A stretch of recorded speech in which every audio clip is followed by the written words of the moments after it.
नमस्कार। प्रभा साक्षी news network और आप सभी का स्वागत है। पहाड़ पर टूटा है पहाड़ जैसा कहर। जी हां, हिमाचल प्रदेश में बारिश के कारण पिछले 3 दिनों में 71 से ज़्यादा लोगों की जान जा चुकी है और कई लोग अब भी लापता हैं। कई मकान गिर गए हैं, कई सड़कें डूब चुकी हैं और कई जिलों में बुनियादी ढांचा तहस नहस हो चुका है। इससे सवाल खड़ा होता है कि पहाड़ की इस बर्बादी का दोष क्या सिर्फ मानसून को ही दिया जाए या फिर अवैध निर्माणों और नियमों को ताक पर रखकर तथा प्रकृति को नुकसान पहुंचाकर किए गए निर्माणों को दिया जाए। जाहिर है इस बर्बादी की जिम्मेदारी कोई खुद तो लेगा नहीं, इसलिए इसे दूसरों पर डाला जाएगा। इसकी शुरुआत हो भी चुकी है। मुख्यमंत्री ने बड़ी सफाई से सारा दोष बिहार के उन मजदूरों पर मढ़ दिया है जो यहाँ निर्माण कार्य में अपना पसीना बहाते हैं। हालांकि अब जब विवाद खड़ा हुआ है तो उन्होंने सफाई भी पेश कर दी है। दूसरी ओर हिमाचल के अन्य जिलों और दूरदराज में तो मानसूनी आफत से बर्बादी हुई ही है। साथ ही राजधानी शिमला पर जिस तरह कुदरत ने कहर ढहाया है वह भी हैरान कर देने वाला है। आपकी भी शिमला से जुड़ी यादें होंगी। शिमला की खूबसूरती से जुड़े कई वीडियो आपने भी बनाए होंगे या शेयर किए होंगे, लेकिन अब जो शिमला का हाल है वह काफ़ी दुखी करने वाला है। हिमाचल में आपदा की बात करें तो शिमला में समर हिल के समीप शिव मंदिर के मलबे से एक और महिला का शव बरामद होने के साथ ही बारिश से जुड़ी घटनाओं में जान गंवाने वाले 57 लोगों के शव अब तक बरामद हो चुके हैं। अधिकारियों ने बताया है कि भूस्खलन और बाढ़ के कारण ढही इमारतों के मलबे से बुधवार को और शव निकाले जाने के बाद मरने वालों की संख्या बढ़ गई है। हम आपको बता दें कि हिमाचल प्रदेश में रविवार से ही हो रही भारी बारिश के कारण शिमला के समरहिल, कृष्णानगर और फागली इलाकों में भूस्खलन हुए थे। कृष्णानगर में कई मकानों को खाली कराया गया और परिवारों को सुरक्षित स्थानों पर ले जाया गया। इसके अलावा कई अन्य लोगों ने मूसलाधार बारिश के कारण भूस्खलन की आशंका से खुद अपने घर खाली कर दिए। शिक्षा विभाग ने खराब मौसम के कारण राज्य में सभी स्कूल तथा कॉलेज बंद रखने का आदेश दिया और हिमाचल प्रदेश विश्वविद्यालय ने 19 अगस्त तक शैक्षणिक गतिविधियां निलंबित कर दी हैं। अधिकारियों ने बताया है कि राज्य में करीब 800 सड़कें अवरुद्ध हैं और 24 जून को मानसून शुरू होने के बाद से अब तक 7200 करोड़ रुपए से अधिक का नुकसान हो चुका है। हम आपको याद दिला दें कि इससे पहले जुलाई में मंडी, कुल्लू तथा शिमला समेत राज्य के कई हिस्सों में भारी बारिश से कई लोगों की मौत हो गई थी और करोड़ों रुपए की संपत्ति नष्ट हो गई थी। उधर उप मुख्यमंत्री मुकेश अग्निहोत्री ने केंद्र सरकार से हिमाचल प्रदेश में राष्ट्रीय आपदा की घोषणा करने तथा राहत और क्षतिग्रस्त ढांचों की मरम्मत के काम के लिए 2000 करोड़ रुपए की निधि जारी करने का अनुरोध किया है। इस बीच मुख्यमंत्री सुखविंदर सिंह सुक्खू ने बुनियादी ढांचे के पुनर्निर्माण के काम को पहाड़ जैसी चुनौती करार दिया है। मुख्यमंत्री सुखविंदर सिंह सुक्खू ने बताया कि उनके राज्य को इस मानसून में भारी बारिश के कारण बर्बाद हुए बुनियादी ढांचे के पुनर्निर्माण में 1 साल लगेगा। उन्होंने दावा किया कि लगभग 10,000 करोड़ रुपए का नुकसान हुआ है।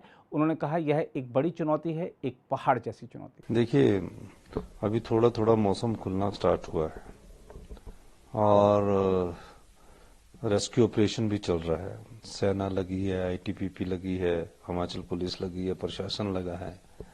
जो डेड बॉडी है उनको निकालने का काम शिप बॉडी का, जिसमें उम्मीद है कि कुछ और शव हो सकते हैं, वो चल रहा है।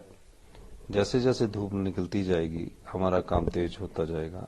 1200 के करीब रोड थे, 550 के करीब लैंड स्लिप्स में हमने रोड्स को निकाल दिया गया है और इस दृष्टि से हम युद्ध स्तर पर इस कार्य को कर रहे हैं। कल मैं कांगड़ा वैली के हमारे जो ये इंदौर और फतेहपुर है वहाँ भयानक स्थिति है, बाढ़ आ गई है। ऐसी बाढ़ पहले कभी नहीं आई और बाढ़ आने का कारण कोई बारिश नहीं है। बाढ़ आने का कारण है कि पौंग डैम से जो पानी छोड़ा गया वो कम से कम उससे जो नदी है उसने अपना रुख बदला और काफी गांव बाढ़ग्रस्त हो गए हैं। अच्छी बात यह है कि कोई वहां मृत्यु नहीं हुई है। हमने मी-70 से लोगों को निकालना शुरू किया है। मोटर बोट्स के साथ हमने निकालना शुरू किया और तकरीबन 2200 के करीब हम लोगों को अभी तक निकाल चुके हैं। तो वहाँ अभी कोई डेथ की संभावना नहीं है, लेकिन नुकसान बहुत ज्यादा हुआ है। तो इस दृष्टि से कांगड़ा के ये 2 क्षेत्र बड़े प्रभावित हैं हमारे। मैं सारे क्षेत्रों में जाने के बाद शाम को 6 बजे हमने मीटिंग रखी है सभी अधिकारियों की। 3 दिन से 15 अगस्त से हम लगातार मीटिंग कर रहे हैं और कोशिश कर रहे हैं कि स्थिति को सामान्य बनाया जाए और उसमें हमें चाहे हेलीकॉप्टर की बड़ी भारी मशीनरी को ले जाने की जरूरत हो तो उस दृष्टि से भी हमारी सरकार कार्य कर रही है। आज सुबह चीफ सेक्रेटरी साहब और हमारे वो NHI वालों से मीटिंग कर रहे हैं, और अगर ये हुआ तो मंडी पंडोम और चक्की मोड़ को निकालने के लिए हैवी मशीनरी जो है उसको हम हेलीकॉप्टर से भी छोड़ेंगे ताकि रोड जल्दी निकले और बागवान का सेब, जो कुल्लू बागवान है, उनका सेब सही समय पर मंडियों में पहुंचे। अभी कांगड़ा जिला बचा हुआ था, लेकिन पौंग डैम से पानी छोड़ने के बाद 2 विधानसभा क्षेत्रों में तो स्थिति भयावह है। मैं खुद देख के आया हूँ और मैं खुद लोगों के बीच रह के आया हूँ, राहत शिविर में भी गया हूँ, सब लोगों को गया हूँ। अब वो सभी प्रकार से एक मुसीबतों का पहाड़ हिमाचल प्रदेश पर पड़ा है, लेकिन हम दृढ़ निश्चयता से और अपने इच्छा शक्ति से सभी कार्यों को अंजाम देने की कोशिश कर रहे हैं। कई जगह तो फॉल्टी स्ट्रक्चर्स भी कारण है। स्ट्रक्चर इंजीनियरिंग की मैंने बात की है कि जो हमारा प्लिंथ लेवल में है उसमें हार्ड रॉक होना चाहिए, पिलर पर जब मकान खड़ा होता है तो हार्ड रॉक होना चाहिए। और दूसरी जगह ड्रेनेज के कारण भी है। ड्रेनेज के कारण क्या होता है कि पानी पहाड़ में रिसता रहता है और पहाड़ कमजोर हो जाते हैं, और जब तेज बारिश होती है तो ऐसे हालात पैदा हो जाते हैं कि पानी रिसता रहता है। कहीं पानी ने तो अपनी जगह बनानी है और फिर पहाड़ कमजोर हो जाते हैं, और फिर उस पहाड़ को कमजोर में हम जब गर्मी का सीजन होता है तो मकान बनाते हैं, लेकिन ये नहीं देखते कि ये पहाड़ कमजोर है और उसके कारण हमें जान माल का नुकसान भी उठाना पड़ता है। निश्चित तौर पर जो आपदा आई है, ये हमारी आपदा जो आई है, इससे नुकसान तो बहुत हुआ है। अब टेम्परेरी तो हम जोड़ देंगे, 1 महीने के अंदर सारी रोड्स खोल देंगे, सब कुछ कर देंगे, पानी की समस्या का समाधान कर देंगे, लेकिन इंफ्रास्ट्रक्चर बनाने के लिए आपको पता समय लगता है और 1 साल का समय इसमें कम से कम लगेगा। तो मेरा मानना है कि अगले सितंबर तक हमारे पूरे रोडों को हम सुचारू रूप से बनाने में सफल हो जाएंगे। वो तो पूरी तरह इंश्योर किया जा रहा है और उसमें कोई दो राय नहीं है कि हॉर्टिकल्चर के हमने सभी रोडों को अभी खोल दिया गया और पैसे की कोई कमी नहीं रखी है। और हमने समर्थन मूल्य भी ऐतिहासिक, आजादी के बाद किसी ने इतना समर्थन मूल्य मार्केट इंटरवेंशन स्कीम में इतना समर्थन मूल्य नहीं बढ़ाया था। उसका मतलब हुआ कि 24 किलो की पेटी 300 रुपए की घर में ही बिक सकती है। तो इस प्रकार का समर्थन मूल्य हमने बढ़ाया है और मार्केट भी इससे बढ़ेगी। सेब का मिनिमम सपोर्ट प्राइस हो गया है, तो मार्केट में अब सेब किसानों और बागवान को अच्छा मिलेगा।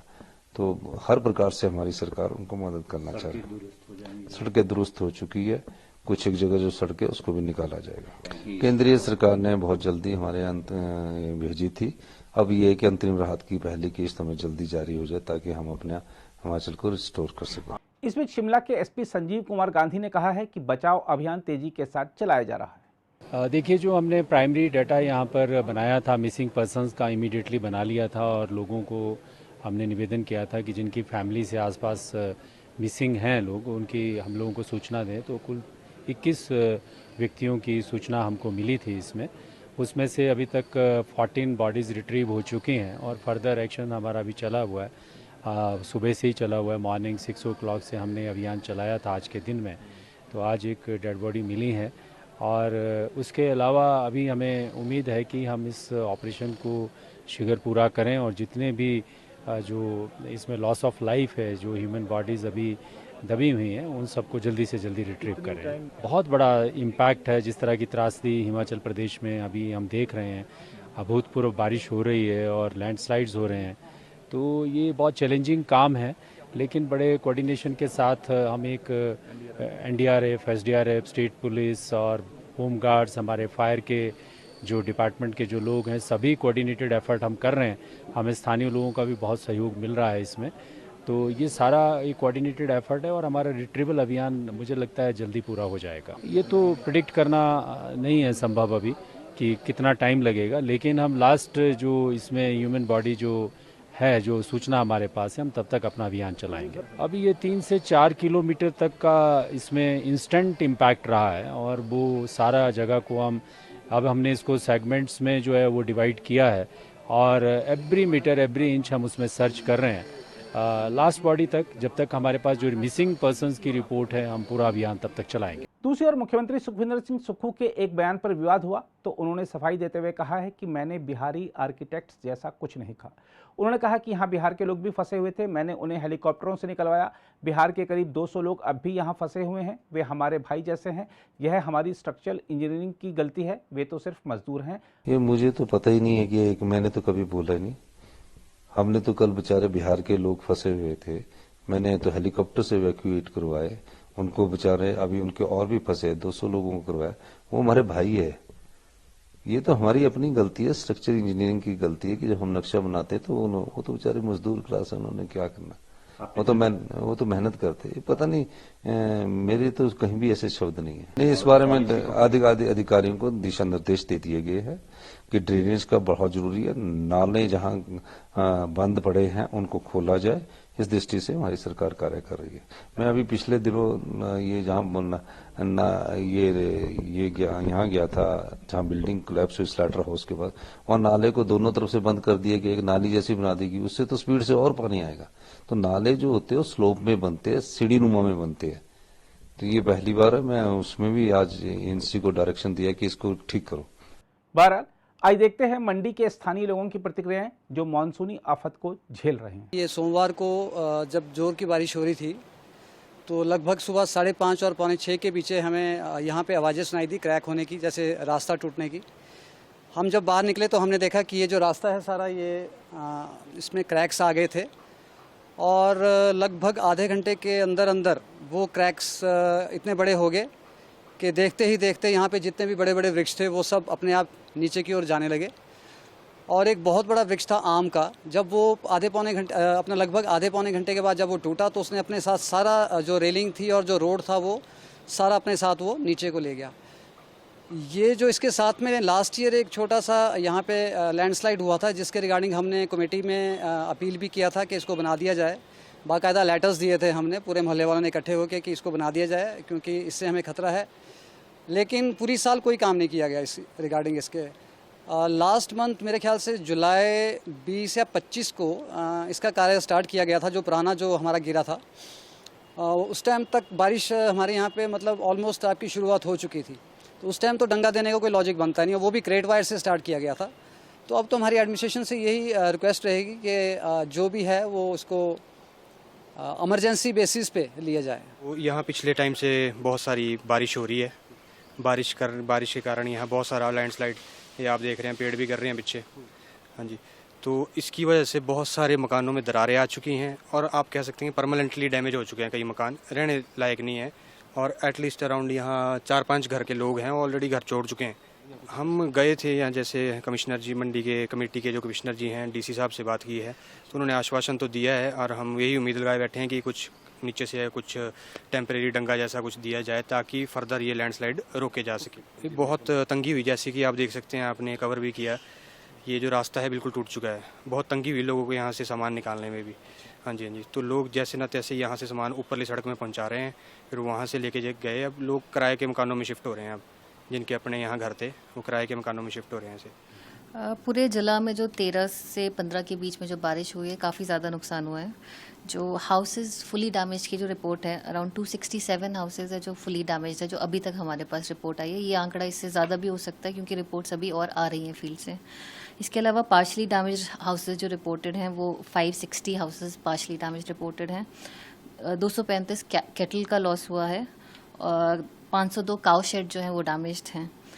टोटल जो मिला के 31 करोड़ का जो ये सिर्फ हाउसेस, काउ शेड, केटल का ही लॉस है पूरे ज़िला में अभी तक जो बताया गया है हमें। टारना में जैसा कि आप जानते हैं वहाँ पे जो लैंड है वो सिंक हो रही है, तो काफ़ी सारे घरों में क्रैक्स डेवलप हो गए हैं। तो हमारे जो तहसीलदार, नायब तहसीलदार, मैंने खुद ने, SDM ने जाके वहाँ पे घरों को विजिट किया है। तो अभी तो फ़िलहाल हमने लोगों को यही रिक्वेस्ट किया है कि रात को वहाँ ना ठहरें, किसी सेफ़ जगह पे शिफ्ट हो जाएं। अगर उनके पास कोई जगह नहीं है रहने के लिए तो हमारे पास यहाँ पे रिलीफ कैंप्स हैं, तो आप हमारे पास आके हमारे रिलीफ कैंप्स में रह सकते हैं। ब्यास सदन में रिलीफ कैंप ऑलरेडी चल रहा है, गुरुद्वारा वालों से भी हमारी बात हो गई है, वहाँ पे जाके भी रहा जा सकता है।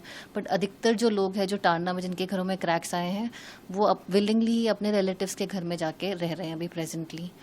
जैसा कि आप यहाँ पे बिल्डिंग देख रहे हैं, हमारे जल शक्ति भवन था जिसमें हमारे प्रोजेक्ट का ईएनसी ऑफिस था, चीफ ऑफिस मेरा अपना ऑफिस था, हमारे एक्सिन साहब जो हैं यहाँ पे डिवीज़न मंडी के उनका ऑफिस था, और सब डिवीज़न जो हमारे सब एसटीओ साहब हैं उनका ऑफिस था। तो परसों की रात को जो काफ़ी ज़्यादा बारिश हुई है उससे ये टारना हिल पे बनी हुई जो बिल्डिंग थी, इसका एक साइड ऐसा लग रहा है कि जैसे कॉलम्स वाला पोर्शन जो है इसका वो सेटलमेंट के ऊपर आ गया हुआ है, जिसकी वजह से यहाँ पे काफ़ी ज़्यादा जगह जगह जो है दरारें आ गई हुई हैं। फ्लोर्स भी काफ़ी जगह टूट गया है, इसके एक्सपेंशन जॉइंट्स भी निकल चुके हैं, और 3-4 कॉलम्स जो हैं वो टेक्निकली लग रहा है कि वो एक तरह से शेयर फेलियर हो चुका है उनमें। तो लिहाजा इन सब बातों को देखते हुए अभी हमारे ऑनरेबल डिप्टी सीएम साहब ने भी हमारे साथ जो वीडियो कॉन्फ्रेंस की उसमें भी हमें ये डायरेक्शन दी गई है कि यहाँ पे किसी भी तरह की हर तरह की एहतियात बरती जाए, और कोई भी यहाँ पे एम्प्लॉई, कोई भी ऑफिसर यहाँ ना बैठे जब तक ये पूरी तरह से सुरक्षित ना हो। तो अभी तो हमारे पास जैसे ढांगसी धार का एरिया है जहाँ पे हमारे अपने ढांगसी धार की बिल्डिंग्स हैं, वहाँ पे हमारे एकेडमिकल स्टाफ की बिल्डिंग्स हैं, कोचिंग सेंटर्स हैं, और हमारे WSSOs की बिल्डिंग्स हैं।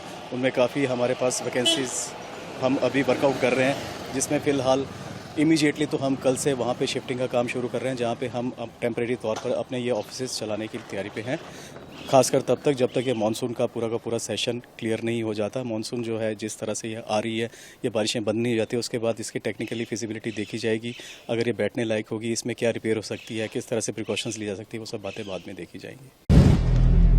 अगर आप भी लेना चाहते हैं देश दुनिया की तमाम जानकारी तो आज ही सब्सक्राइब करें हमारे चैनल को।